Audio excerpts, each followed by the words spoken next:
So there's a new set of headlines about automation and AI coming for our jobs.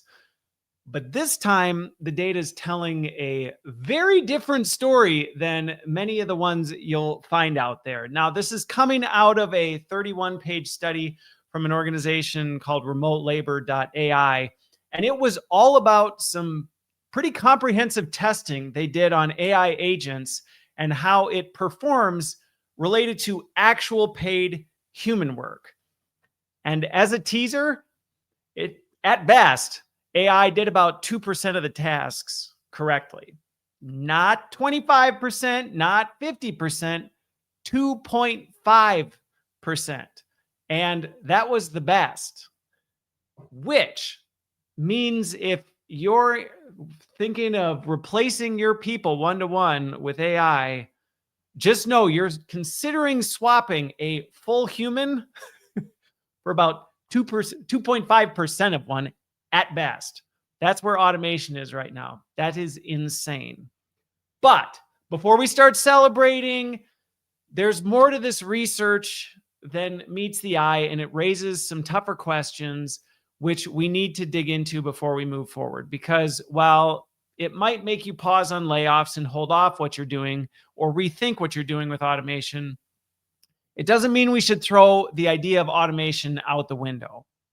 I'm Christopher Lind, and this is Future Focused. And this week, I'm going to be digging into this RemoteLabor.ai study and talking about what this study actually reveals to us about AI and automation and agents and their capabilities, and also what it doesn't, but more importantly, what you should be doing in response to some of this, especially amidst all the noise and conflicting information out there.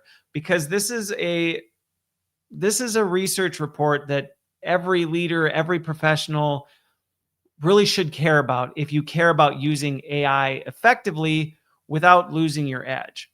Now, if you find content like mine helpful, would you do me a favor and follow, subscribe, share this with somebody who would benefit from it? It really helps me get this content to the people who need it most. And if you are so inclined and you get enough value out of it, or you go, man, I just love this, Christopher. I'd love to take you out for lunch or buy you a bag of almond M&Ms, which I'm always open to that as well. You can actually do that by going to buymeacoffee.com/Christopher Lind, and you can actually say thank you with financial support over there. Okay, so let's get into it because I do want to break down some of what's in this report. Now, you can go check it out on your own. It's at RemoteLabor.ai, and you can, if you just search for, it's called the Remote Labor Index, and you'll be able to find this research. It's basically 31 pages, so it's not one of the longer research ones. Actually, only 18 of them are the details of the research. There's actually lots of very visual examples that help illustrate what this research shows. And it's worth checking out, but I want to focus on the parts that are most important. And what it did is it looked at 240 different freelance projects across 23 different categories. So there was some design work, there was architecture, product design, they did some animation, data analysis. I mean, there was a whole bunch of different stuff. So they really did a nice broad spectrum of testing of the kind of work you might grab a gig worker for to come in and do things. And the study covered about 6,000 human hours, about $140,000 worth of project value. So this was not, slim pickings. These weren't just like, hey, make me a logo type of a thing. It was actual work that you would typically pay somebody to go do. And they tested it against a whole barrage of agentic AI. So Grok was in there, Sonnet, Manus, GPT-5, ChatGPT's agent, Gemini Pro, all of this. And one thing to note was that they compared humans doing the work to the agent doing the whole thing, end to end. Okay, so this was not a study of human augmentation. I couldn't tell from the research if the freelance workers were required to not use any AI tools to help them with what they're doing. So again, I want to be clear on the limitations of the study, but it was looking at if we were to take something we would go to a human for and pay them real money for and say, here's what we need from you, versus if we just went to an AI agent, gave it all the details and said, come back with your final product. What would you do? Okay. And it was a straight up comparison of this. And it was interesting. The top automation rate, the one that got the best results. Okay. And I'm going to pull this chart up for it because I think it illustrates it. Okay. Manus was 2.5. That was the best. Now, if you look at these other ones, like they drop all the way down to 0.8%. Okay. So if you were to go to a human and ask for this versus an agent might give you, a Gemini might give you back 0.8% of what a human would give you. Now, I actually think the chart that they included in there is slightly misleading in that those little dashes up at the top kind of make it look like, hey, that's pretty close to 100%. If you were to blow this chart out all the way from 0 to 100%, these percentages would be so small. You'd probably need to get out your monocle to like figure out where they landed on the chart. Okay. So they didn't crush it. Let's just say that they did not crush it. So some of the things that like AI is on the verge of being able to one for one do what a human does. That is not what the research came out. Now, they also did some other things where they looked at ELO scores, where basically it has to do with, how capable is it? And, humans are given a score of 1,000. Based on the, objective scales they use, AI came back at about half as capable. Okay. So even in terms of capability, AI was about half, but then that half capability translated into producing real work ended up falling out anywhere between 0.8% and 2.5%. All right. Now, we'll talk about what that all means and how you should be thinking about this, because I can already hear people listening to this, and you could look at the headlines. They're like running in one of two directions, and I want to bring people back to the center and go, hold on, folks. Like let's talk and think this through. Now, something else that was actually really interesting in this research that is worth calling out, that I actually haven't seen anybody address, but I think it's really interesting, is they actually tried two different methods of agental AI. One was command line, which is what most of us are more familiar with in terms of like, your text prompting this, where maybe you give it a full blown prompt and say, here, go do all this, versus it's trained on computer use, which, it watches somebody do it on your screen. And it's kind of when you give ChatGPT the ability to take over your screen, or some of these AI tools that can interact with your browser tabs and your apps. And what was really interesting is you might think that the computer use agents, the ones that are actually in the tools using the capabilities versus just getting a text input and doing it, you might think the computer use ones would perform better, that are clicking through the actual apps. They did not. Actually, the text prompt, it actually worked better to just tell and describe to AI everything you needed to do, and then let it go do it with the tools and resources it has access to on its own independently. Which, again, that's not what this was studying, but it was an interesting insight that came out of it as you're thinking about some of the decisions, and even just some of the ways we think about where we're going to get more bang for our buck out of AI and agental AI as we think about it. Some of the things that you'll see, I highly encourage you to go look at the research report. It's very interesting. Look at some of the screenshots and stuff.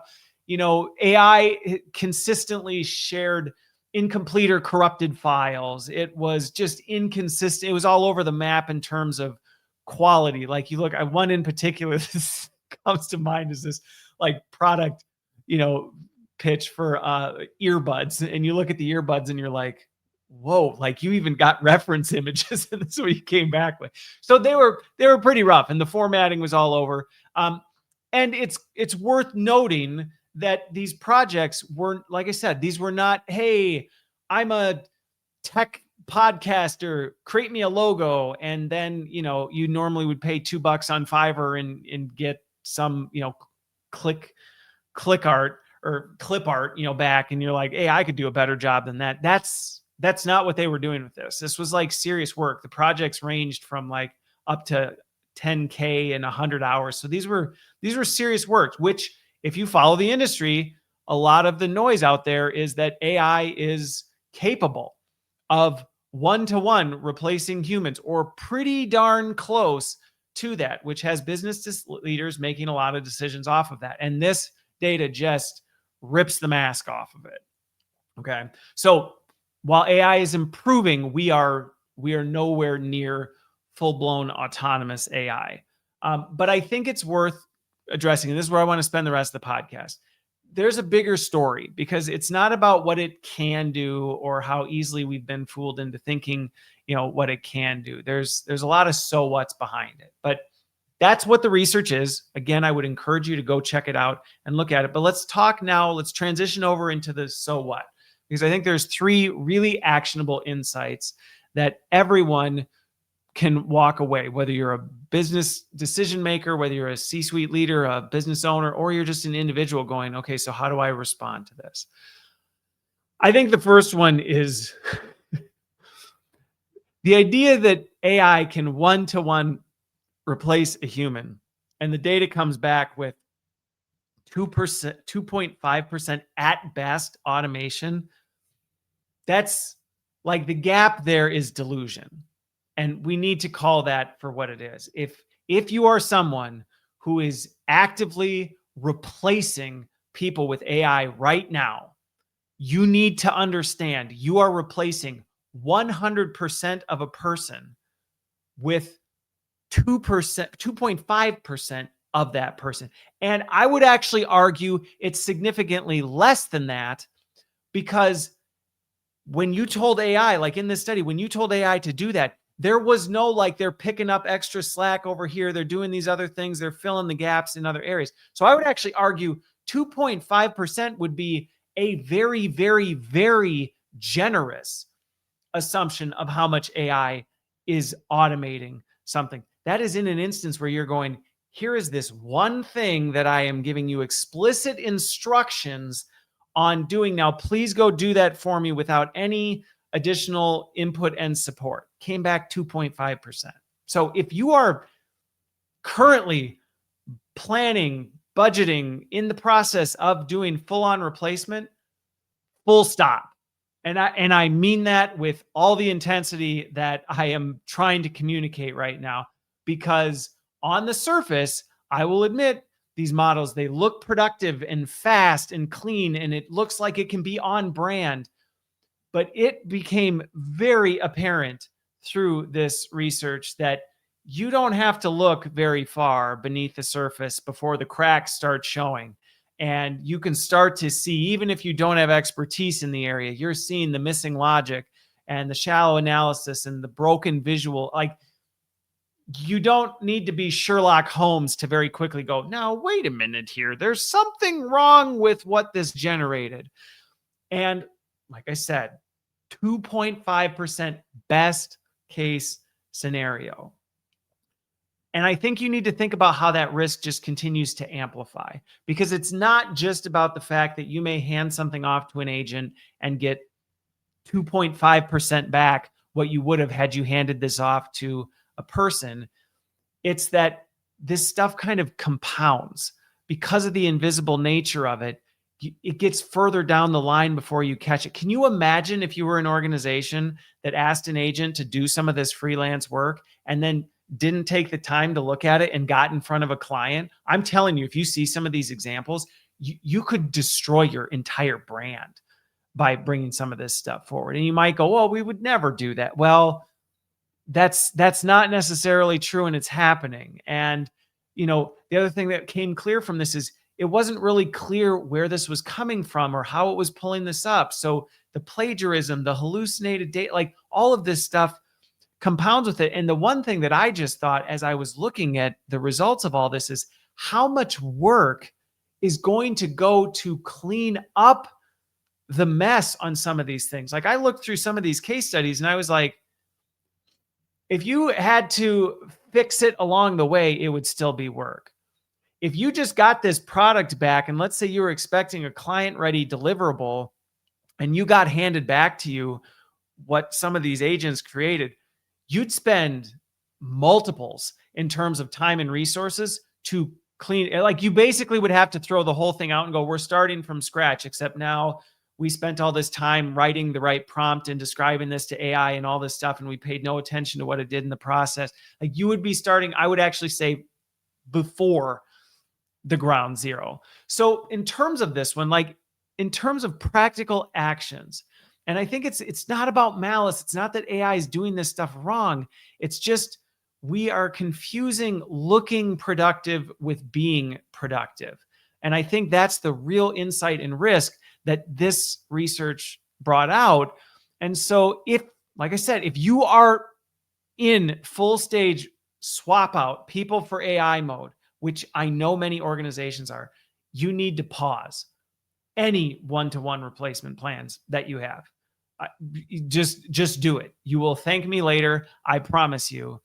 And you need to then go back and actually make sure you've done, maybe you have, but I'm telling you to pause and check that you have mapped the human value, that you understand the context, the iteration, make sure you understand what this is. And if you are proceeding with automation, you would want to very much do some internal testing first. And again, pause. Have you done that? Have you validated? Have you validated more than like a one-time best case scenario? And you go, well, yeah, we're pretty sure it can handle this kind of stuff. And then I would encourage everybody to radically shift that mindset and rebuild around the idea of augmentation, not elimination of people, and moving towards this. We're just going to have agents doing the work of people. Maybe we'll get there, but this was a pretty jarring. We are not there. So do a full stop audit. Don't just look at efficiency by, did it save us money? You have to look at it by the capability that it delivered and the quality of what it's creating. And this was a very jarring insight into that. Now, you might think, okay, well, Christopher, you're saying, okay, full on stop with the automation, right? That's what you're saying, full on stop of automation. It's augmentation only. Not so fast. Not so fast. And I think it's fair that we actually have to address some of the nuance and complexity of this, because it's worth noting that what they researched against was freelance style projects. Okay. And if you think about freelance work, it's often unique, it's messy, it's full of nuance. Freelance work is often some of the hardest kind of work to automate, because there isn't this is exactly how you work with a freelancer. That's why they're a freelancer. It's not something you do all the time. So you're basically starting from ground zero and building from the bottom up each time. If you're a freelancer, there might be components of that work, and that's where I didn't see it in the research, but it'd be interesting to see like some of the freelancers that were doing this. Where did AI come help them with some of this stuff? But it's worth noting that freelance work may not be the best comparison. And so when I see some of these headlines that are already talking about, see, AI can only automate at best 2.5% of what a human can do, cancel all full stop on automation. It's not fair to take that approach, because what I would say is you need to move from like straight up cancel automation. And so if my previous reflection, you heard me say cancel automation, that's not what I said. I said, do a full stop, a pause, an examination. Automation is still something I would not cancel, but needs to be done with surgical precision. And what I mean by that is, inside of an organization, freelance work can be unique and dynamic. And so is a lot of work inside of an organization. However, within that work, whether you're a freelancer doing it, whether you're within a corporate institution, there are repeatable micro tasks within the broad scale work that do make sense. And you need to identify them and isolate them and say, okay, maybe we can't just say, here, go create a product pitch for this product. Well, okay, yeah, that would be foolish to just toss out to AI and assume what it's going to come back with is good. But maybe the person who is responsible for doing that that team, that organization, that individual should be responsible for identifying, hey, where are there some very repeatable micro tasks that I consistently do each time? And what are they? Let me isolate those things out that are, not heavy or high risk. And then how do I surgically integrate AI tools into that? How do I have it help automate some of this so that there's still humans over the synthesis of it all, but the AI tools are automating some of the steps in between. And then not just go, hey, we did that work, Christopher. So now we're just going to like full scale push forward. Now you're going to still need to iterate and measure. Is this really saving time? I've got a cartoon planned for this week that I'm going to talk, or actually, I think I posted it last week. Anyway, and I'm talking about the fact that you actually have to look at this because there are lots of times where the iteration and look, AI's automating this stuff, and you're like, well, but you spent 10 times more time working with the automation to get the price. You could have just done it. So you actually have to look at it and measure it. And just because you go, well, this is a repeatable, isolated task we're going to automate, doesn't necessarily mean it's leading to a better outcome. So as an example, there was some work I was doing with a design agency, and they actually broke down onboarding into 18 steps. We were able to break this thing out. And there were 6 of them within the 18 that were extremely repetitive. It literally was almost always the same. It never was really any different. And so what we were able to do was then we kept the humans involved in these creative parts and oversee these 6 that were automated, because you still need to spot check. You can't assume it's always going to get it perfect. It's going to mess it up. But what we saw was we were getting results 40% faster with a 12-point lift in satisfaction. And we didn't have to lay anybody off. So again, it's about improving outcomes, not necessarily doing this one-to-one swap. So going back to, and I think these are interrelated, do a full stop on any sort of automation. But with this one, do a actual workflow autopsy. And this is work everybody seems to want to kind of skip over. Well, how do we not have to do that? Because that sounds big and messy and complicated. You can't skip this step. And I think this research really emphasizes why it's so important to not skip that step. Because while it wasn't in the research, I am confident if I went and sat down and tried to investigate, hey, where did this break? The problem with AI just running off and doing it is you don't know where it broke or why or what you could have done differently, unlike when it's happening alongside people who you can work with to figure out, how to do this. So do an autopsy of the work. Don't skip that step. Map it out. Highlight where the repeats exist. Then pilot it in small automations with humans as the final QA. I talk a lot about the fact it's not about just keeping a human in the loop. It's about having the right people in the right loops at the right times with the right level of authority and decision-making power to influence this. And then really make sure you're rewarding precision, not just volume. Because I'm confident if you were to look at some of this stuff, it'd be like, yeah, maybe AI came back super fast with it. Maybe it churned this out in a fraction of the time that it took a human to do it. But based on some of the indications of it, it wasn't that big of a time savings. And when you look at what you're getting in return and then add to it the fact that I said, you're basically starting back over from ground zero because what it generated probably netted you absolutely nothing. It's actually just piling on top of it.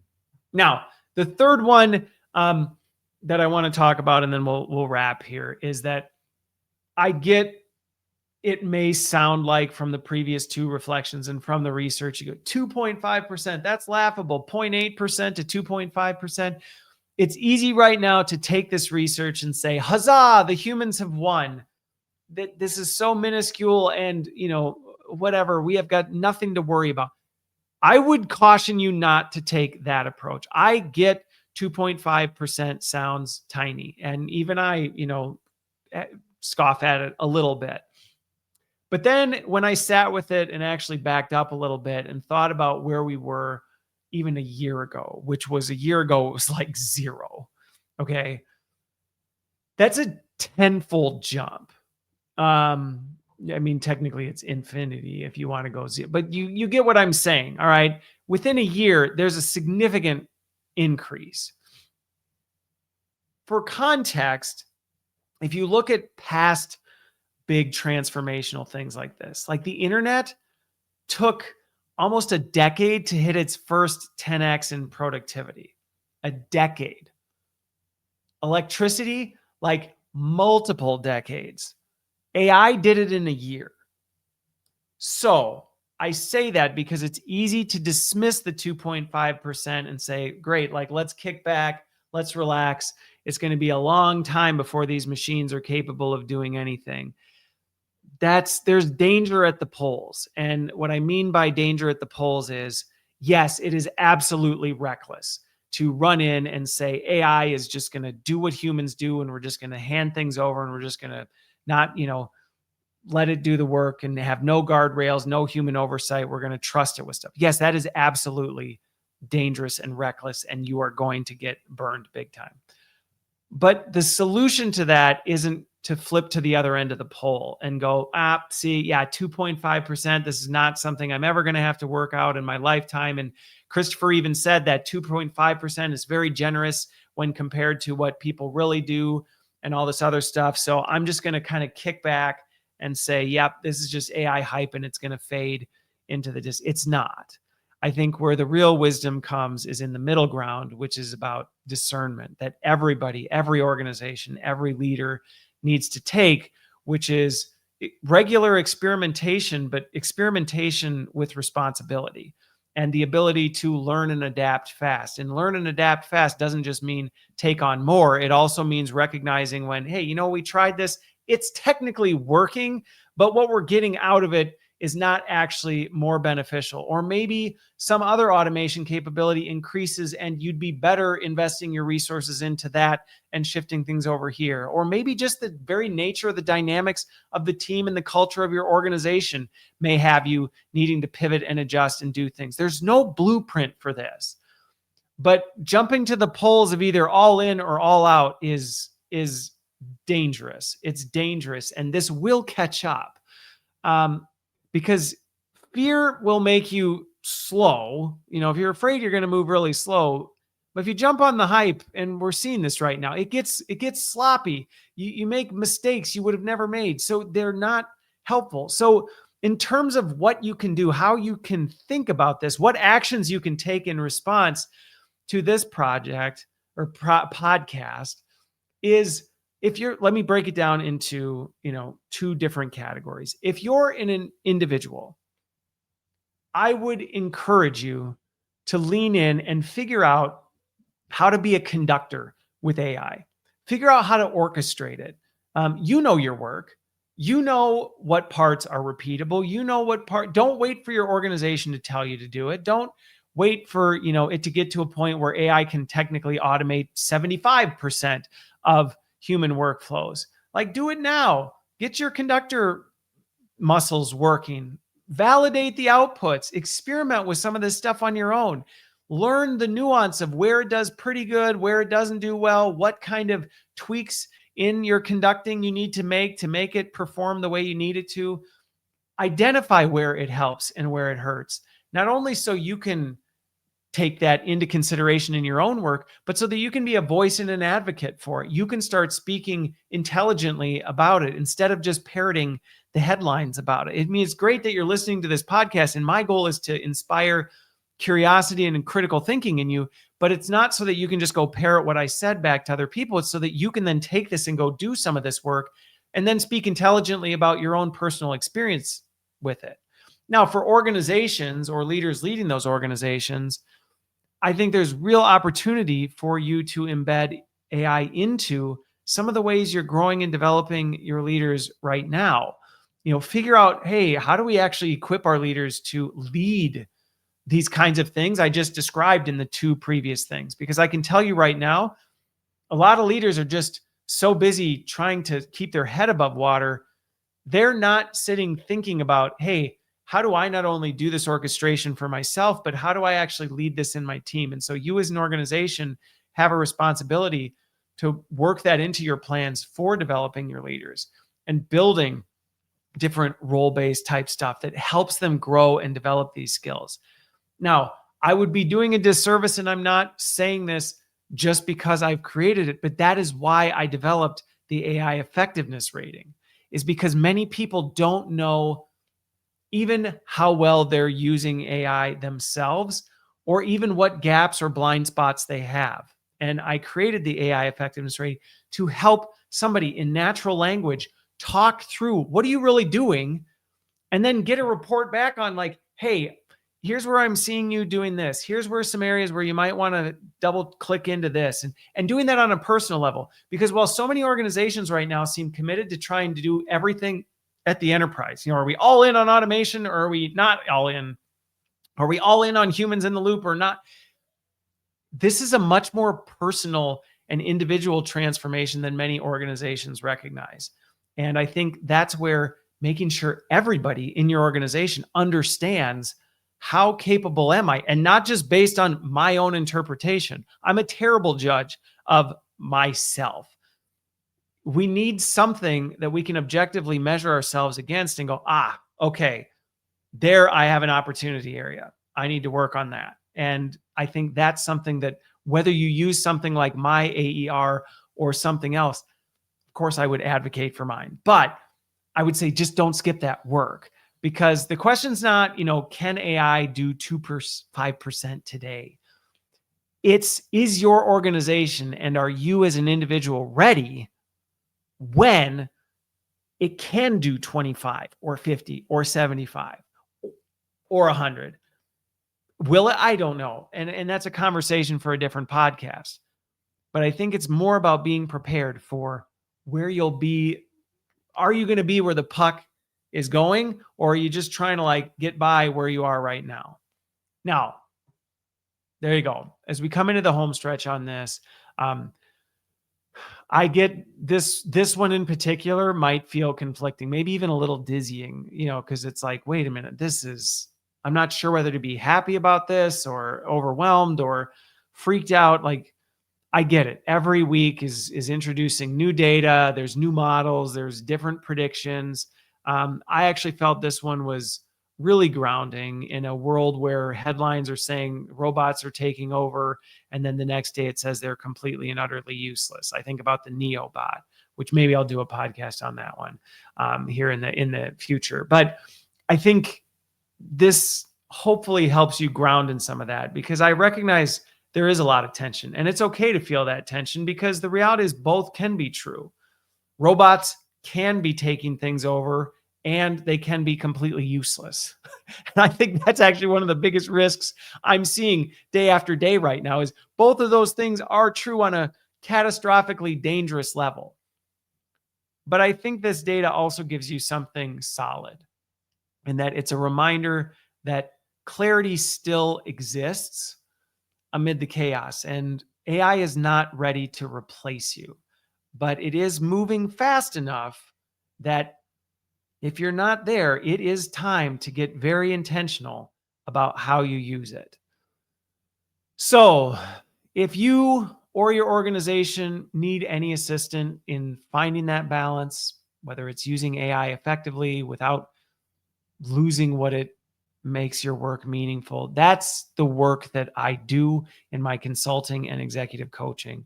And it's why I designed the AI effectiveness rating, to be able to give people that roadmap. And if that's something you would benefit from, my contact details are readily accessible. You can reach out at any time. But even if that's not where you're at, I hope this content helps get you to a better place, because this matters. This matters for all of us, and it's a wild time. So with that, I will see you on the other side.